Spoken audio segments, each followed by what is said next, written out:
জনে এই কথা বুঝে মৰম বিহনে কেনে লাগে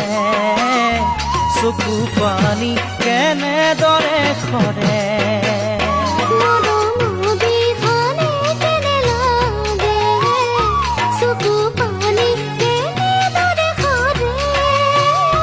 তথাপিও মৰম কিয়নো হয় মনে মৰম কিয় বিচাৰি